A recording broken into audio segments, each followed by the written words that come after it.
इस वीडियो में हम डिस्कस करेंगे एक्सरसाइज 1.1 के सॉल्यूशंस। ठीक है, ये फिर से अपनी एनसीईआरटी उठा लीजिए। Exercise 1.1, first question, is zero a rational number? क्या जीरो एक रैशनल नंबर है? Can you write it in the form p by q where p and q are integers and q is not equal to zero. ये जो last में है ना कि क्या आप इसे p बाई क्यू की फॉर्म में लिख सकते हो जहां पे p और q इंटीजर्स होंगे और q जीरो के इक्वल नहीं होगा, ये रैशनल नंबर की डेफिनेशन है। तो आपसे क्या पूछ रहा है ये कि क्या जीरो एक रैशनल नंबर है? यहां देखें, आंसर 1। अब अपने आप बता दोगे तुम, जीरो को मैं ऐसे लिख सकता हूं 0/1।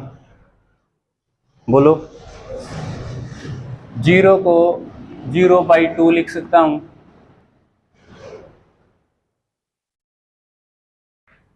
(0/3) या नेगेटिव सिर्फ ये नहीं लिख सकते, है ना, 0/0 ये नहीं लिख सकते।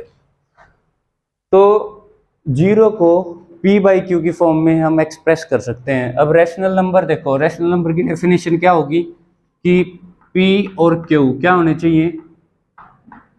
इंटीजर्स। क्या होने चाहिए? Integers.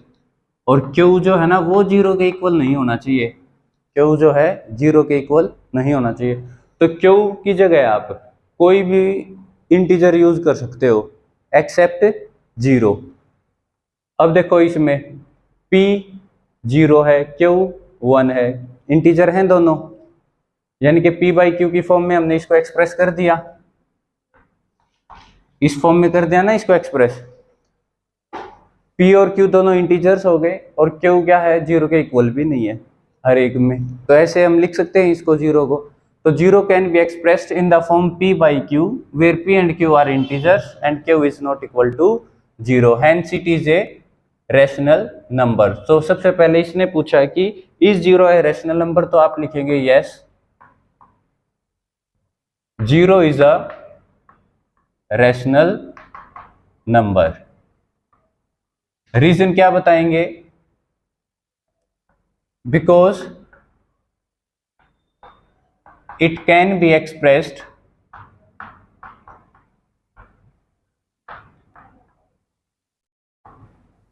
in the form of p by q where p and q are integers and q is not equal to zero. Clear हुई सभी को? आ गया समझ में? Next, find 6 rational numbers between 3 and 4। Answer 2, 3 and 4। इनके बीच में आपको कितने रैशनल नंबर्स निकालने हैं? 6। अब देखो, इसमें जो सेकंड वाला तरीका है वो यूज करेंगे हम। तरीके आप दोनों यूज कर सकते हो, जैसे दोनों को ऐड करके 2 से डिवाइड करते जाओ, फिर तीसरा नंबर आ जाएगा। फिर दो दो के पेयर बना के कोई भी 2 नंबर उठाओ, उनको ऐड करो, 2 से डिवाइड करते रहो। जैसा पिछली वीडियो में मैंने आपको समझाया था, 2 तरीके समझाए थे, दोनों में से आप कोई भी पिक कर सकते हो। ये वाला थोड़ा आसान रहता है, जिसमें एक ही स्टेप में सारे निकल जाते हैं। क्या करेंगे? अब नंबर देखो कितने निकालने हैं? 6। तो डिनोमिनेटर में 7 ले आओ, डिनोमिनेटर में 7 ले आओ। इक्विवेलेंट रैशनल नंबर, इसके इक्विवेलेंट क्या हो जाएगा? मान लो 3 है ये, और हमें डिनोमिनेटर में क्या चाहिए? 7। अगर डिनोमिनेटर में डायरेक्ट 7 लिख दूंगा तो इसकी वैल्यू चेंज हो जाएगी, 3/7 हो जाएगा, लेकिन मुझे तो ये 3 रखना है। इसके इक्विवेलेंट कैसे होगा? जब 7 से मल्टीप्लाई करूंगा, 7 से डिवाइड करूंगा, क्योंकि 7 से 7 कट के ये 3 रह जाएगा। तो यानी कि 3 को मैं क्या लिख सकता हूं? बोलो, 21/7। 3 को मैं ये लिख सकता हूं, 7 3 जा 21। बोलो, अब इसी प्रकार इसमें 4 डिवाइड बाई क्या आना चाहिए? हमें 6 रैशनल नंबर निकालने, तो 6 से एक एक्स्ट्रा लेंगे, यानी कि 6 + 1 7 आना चाहिए। और यहाँ 7 है तो मल्टीप्लाई भी 7 से करेंगे, यानी कि कितना हो गया? कितना हो गया? बोल यार बेटा, टेबल से याद कर लो। एक तो सभी बच्चे जितने भी 9th क्लास के बच्चे हैं 20 तक आपको अच्छे से टेबल याद होनी चाहिए, और हो सके तो हिंदी में याद करो। फिर स्क्वायर रूट 20 तक, और कम से कम 15 तक आपको क्यूब रूट याद होनी चाहिए। Square, square root, cube, cube root सारे याद होने चाहिए। ये आ गया बेटा। यानी कि अब देखो 4 को मैंने क्या लिख दिया और 3 को क्या लिख दिया, 21/। अब इनके बीच निकाल लो 6 नंबर। इनके बीच क्या क्या आ जाएंगे? 21 के बाद क्या आएगा? 22/, 23/, 24/, 25/, 26/, और 27/। 1 2 3 4 5 6 हो गए। ठीक है। आप देखो कल भी मैंने बताया था कि जब भी दो रैशनल नंबर्स गिवन हैं, दो रैशनल नंबर्स के बीच में कितने रैशनल नंबर्स होते हैं? इनफाइनाइट रैशनल नंबर्स होते हैं। बहुत सारे निकाल सकते हो आप, हर किसी का आंसर अलग अलग हो सकता है, कोई दिक्कत नहीं है। बहुत सारे रैशनल नंबर्स निकाल सकते हो आप किन्हीं भी दो गिवन रैशनल नंबर्स के बीच में। अब देखो ये इक्विवेलेंट रैशनल नंबर का कंसेप्ट, यानी कि जो इसके इक्वल है, ऐसे करके निकाल दिया हमने। अब इसको ना सिंपल प्राइम नंबर्स की फॉर्म में लेके आओ। ठीक है, क्योंकि रैशनल नंबर का जब हम जिक्र करेंगे पी और क्यू इंटीजर होने के साथ साथ क्या होने चाहिए? को प्राइम नंबर्स, है ना। हम ऐसा एज्यूम करते हैं कि पी एंड क्यू आर को प्राइम नंबर्स। तो को प्राइम में करने के लिए ना जो कट रहे हैं उनको काट दो। क्या कोई कट रहा है यहाँ पे? कट रहा है क्या कोई? बोलो। नहीं कट रहा, तो ये सारे के सारे किस फॉर्म में है? ऑलरेडी रैशनल नंबर्स की फॉर्म में। तो यही हमारा क्या हो जाएगा? आंसर हो जाएगा। ये 6 के 6 आ गए अपने पास। क्लियर? बोलो, बताओ ये सबको क्लियर है ये? Next, find 5 rational numbers between 3/5 and 4/5। Answer 3 and 4/5। कितने निकालने हैं आपको? 5 रैशनल नंबर निकालने हैं इनके बीच में।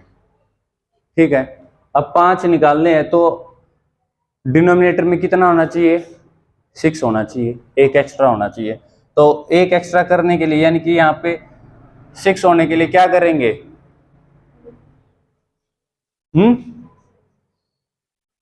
6 से मल्टीप्लाई करोगे, 3 4। कितने निकालने हैं रैशनल नंबर्स? 5 रैशनल नंबर निकालने हैं। तो डिनोमिनेटर में कम से कम 6 होना चाहिए, उससे ज्यादा होगा तो कोई दिक्कत नहीं होगी। ठीक है, कम से कम 6 जरूर होना चाहिए। तो अब किस नंबर से डिवाइड करें और किससे मल्टीप्लाई करें? सेम नंबर होना चाहिए, इससे ज्यादा हो जाए। 2 से कर सकते हैं, बोलो। अगर यहां भी 2 से करते हैं तो कितना आया? 4 2 जा 8, 5 2 जा 10, 3 2 जा 6, 5 2 जा 10। अब देखो 6 और 8 के बीच में कितने आए? एक ही तो आया, एक ही तो आया। तो अब कितने से करना पड़ेगा ये? कम से कम 6 से। 5 से करके देखो एक बार। मान लो 5 से किया आपने ये, तो कितना आएगा? 15 और नीचे 25 हो जाएगा। और इसको करोगे तो कितना हो जाएगा? 20। और यहां करोगे तो 25। अब देखो 15 और 20 के बीच में कितने आएंगे? 16 17 18 19 4, है ना। तो इसको किससे करना पड़ेगा? मल्टीप्लाई। मल्टीप्लाई भी और डिवाइड भी। किससे? 6 से। तो चलिए 6 से करो इसको, यानी कि इसकी जगह पे क्या आएगा? 6। ये समझाने के लिए बता रहा था मैं। 6 और यहां पे भी 6। तो अब क्या बन जाएगा ये? 6 3 जा 18 और 6 5 जा 30। अब यहाँ पे भी 6 आएगा क्योंकि 5 तो हमें कम से कम निकालने थे। अब बताओ ये कितना बन जाएगा, 24/30। तो अब 3/5 को मैं ये लिख सकता हूं, और 4/5 को क्या ये लिख सकता हूं? बताओ भाई, चेक कर सकते हो। देखो 6 से दोनों को काट के देखो, 6 3 जा 18, 6 5 जा 30, 3/5 आ जाएगा। अब इसको भी 6 4 जा 24, 6 5 जा 30। ठीक है, तो ये लिख सकते हैं। अब इन दोनों के बीच में अपने रेशनल नंबर्स निकाल लो। इन दोनों के बीच में कौन कौन से आ जाएंगे, 19/30,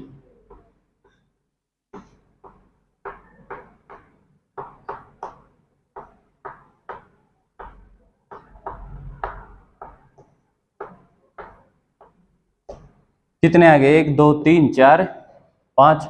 अब देखो फाइनल स्टेप, इसके बाद क्या करना है, पी और क्यू क्या होने चाहिए आपके, को प्राइम नंबर्स। तो उसके लिए क्या करेंगे, इनको सिंपलेस्ट फॉर्म में लेके आओ, यानी कि जितना कटता है। अगर किसी को ये को प्राइम वाला कंसेप्ट क्लियर नहीं है तो इनको सिंपल, मेरा कहने का मतलब क्या है कि इनको कट कर दो जितना सिंपल फॉर्म में आ सके। 19/30 आगे कट हो सकता है, नहीं हो सकता, तो ये आ गया 19/30। अब आंसर लिख रहे हैं हम अपना फाइनल, 20/30 भाई 0 से 0 गया, 2/3 लिख सकते हैं। 10 से दोनों को काट सकते हो, 10 2 20, 10 3 30। अब उसके बाद ये 3 से तो कितना आएगा, 3 7 जा 21, 3 1 जा 3, ये क्या आ गया 7/10। आगे कट रहा है ये नहीं, तो ये आ गया 7/10। अब आगे देखो,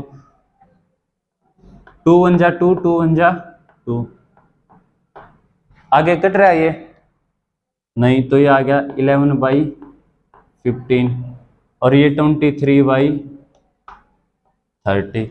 तो अपना आंसर हो जाएगा ये। अब देख लो P और Q, ये दोनों क्या है, को प्राइम नंबर्स हैं।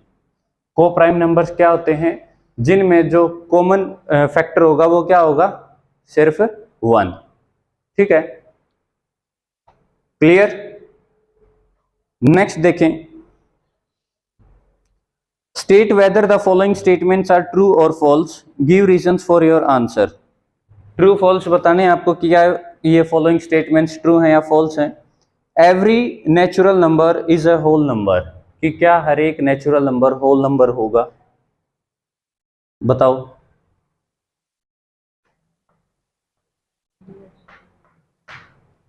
Every natural number is a whole number, भाई होल नंबर क्या होते हैं, 0 से शुरू होते हैं, उसमें सारे नेचुरल नंबर आते हैं ना जो 1 से इनफाइनाइट तक जाते हैं।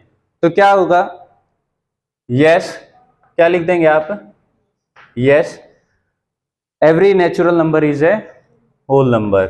ये बात पूरी लिख दो, every natural number is a whole number. ठीक है, लेकिन हर एक होल नंबर नेचुरल नंबर नहीं होगा, क्योंकि 0 होल नंबर आ गया वो नेचुरल नंबर नहीं होगा। लेकिन सारे नेचुरल नंबर होल नंबर जरूर होंगे। क्यों होंगे, रीजन भी बताना हमें। तो रीजन क्या आ जाएगा, since the collection of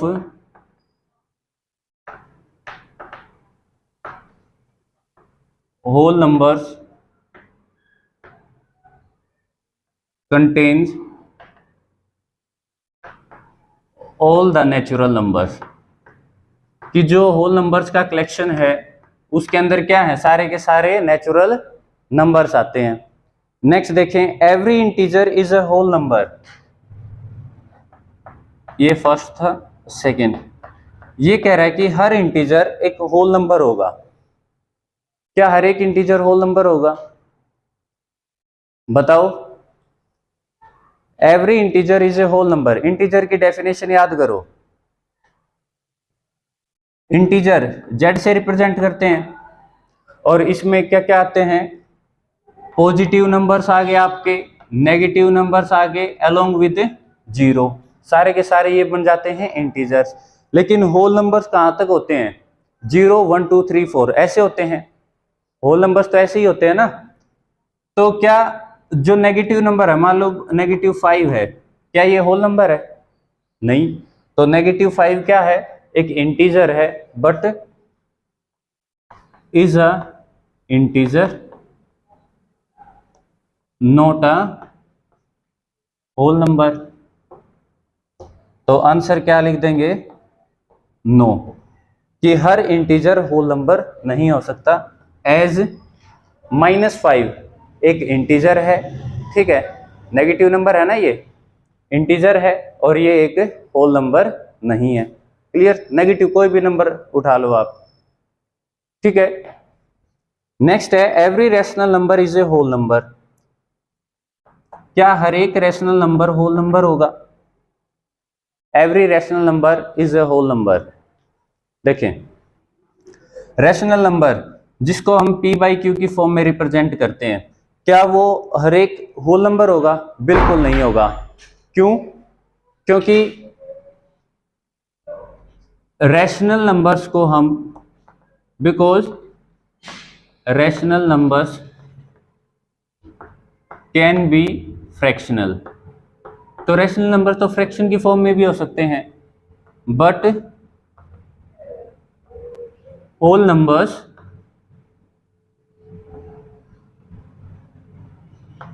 can की जगह अगर मे यूज करोगे तो और थोड़ा बेटर रहेगा। मे नॉट बी फ्रैक्शनल, लेकिन होल नंबर्स जो हैं वो फ्रैक्शनल नहीं हो सकते, ठीक है। जैसे कि अब देखो, अब दोबारा स्टेटमेंट पे आओ, every rational number is a whole number, कि क्या हर एक रैशनल नंबर होल नंबर होगा? तो रैशनल नंबर तो फ्रैक्शनल हो सकता है, जैसे कि 1/5 है, ठीक है। 1/5 इज अ रैशनल नंबर, क्योंकि ये फ्रैक्शन की फॉर्म में आ गया ना। Rational number can be fractional, तो 1/5 रैशनल नंबर है, but not a whole number, लेकिन एक होल नंबर नहीं है ये। तो आंसर क्या हो जाएगा? No, as 1/5 is a rational number but not a whole number. ये मैंने आपको समझा दिया कि p बाई क्यू की फॉर्म में होते हैं, क्यू 0 के इक्वल नहीं होता। जो रैशनल नंबर्स हैं वो फ्रैक्शनल हो सकते हैं, whole number may not be fractional. और जैसे कि 1/5 है, एक रैशनल नंबर है, लेकिन ये होल नंबर नहीं है। क्लियर? तो ये थे आपके एक्सरसाइज के सॉल्यूशंस, ठीक है। आई होप आप सबको ये समझ में आ गए होंगे। कोई दिक्कत है तो आप बता देना, फिर कमेंट सेक्शन के अंदर बता देना आप। Thank you.